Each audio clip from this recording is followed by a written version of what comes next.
মুহিবুল্লাহ বাবুনগরী সাহেবকে কিনে নিয়েছিল বিএনপি কত টাকার বিনিময়ে? আগে চলুন সালাউদ্দিন সাহেবের বক্তব্য শুনে নেই আমরা। হেফাজতে ইসলামের প্রধান আমাদের মুরব্বী আল্লামা বাবুনগরী প্রকাশ্যে বিভিন্ন জনসভায় বলেছেন যে জামাতে ইসলামের এই সমস্ত ফিরকা এগুলা বেদাত এবং এই সমস্ত বক্তব্য আপনারা শুনবেন না, এরা ইসলামের মূলনীতিতে নাই। বলছে কিনা? এই ভিডিওটা নিয়ে আপনারা আমাকে কয়েকজন বলতেছেন যে দেখেন মুহিবুল্লাহ বাবুনগরী বিএনপির কাছে বিক্রি হয়ে গিয়েছিল। ভাই, এই ভিডিও বিক্রি হওয়ার কোনো প্রমাণ বহন করে না। মূলত কথা হচ্ছে, যখন কোনো ব্যক্তির কথা কোনো দলের পক্ষে যায়, ওই দল তখন ওই ব্যক্তির কাছে পছন্দনীয় হয়ে যায়, তখন ওই ব্যক্তিকে ওই দলের মানুষ সাপোর্ট করে, পছন্দ করে। এটাই বাস্তবতা। নিজের স্বার্থ ছাড়া কেউ কাউকে সাপোর্ট করে না। এখন মুহিবুল্লাহ বাবুনগরী সাহেব জামাতকে কেন দেখতে পারে না?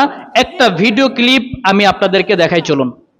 ভুলই করেন আবু বকর ওমর ওসমানের মতো লোক, যাদের আমরা বলি যে ওদের কিসের ভুল? ওসমানের তো 1% 2% ভুল নাই। আবু বকরের ব্যাপারে তো কথাই ওঠে না, ওমরের ব্যাপারে তো কথাই ওঠে না। ওসমান রাদিয়াল্লাহু আনহু খেলাফত নিয়ে কিছু কথা ওঠে, যদি কথা ওঠে নাউজুবিল্লাহি মিন যালিক। কি মানে কি বলবো এদেরকে? নাম্বার পেয়েছে, জান্নাতে দৌড় মেরে চলে যাবে। কিন্তু সাহাবারা কিন্তু ইচ্ছা করে ভুল করেছে।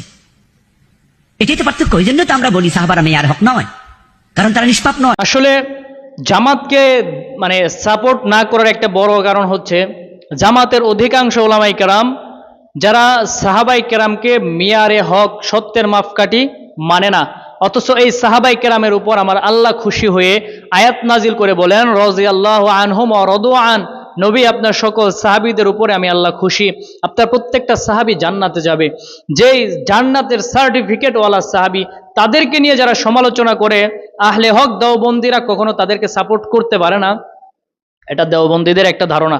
আপনার মতামতকে আমি কোনো পক্ষ বিপক্ষ এখানে নিচ্ছি না, আমি আপনাদের মতামত দেখব যে আপনাদের মতামত কোন দিকে যায়। মুহিবুল্লাহ বাবুনগরী জামাতকে পছন্দ না করা, এটা কি সঠিক রাস্তায় আছে নাকি এটা ভুল? আর জামাত যে সাহাবাই কেরামকে যে সত্যের মাপকাঠি মানে না, এটা কতটুকু সত্য? আর এখানে আপনি কি মনে করতেছেন বিষয়টা নিয়ে?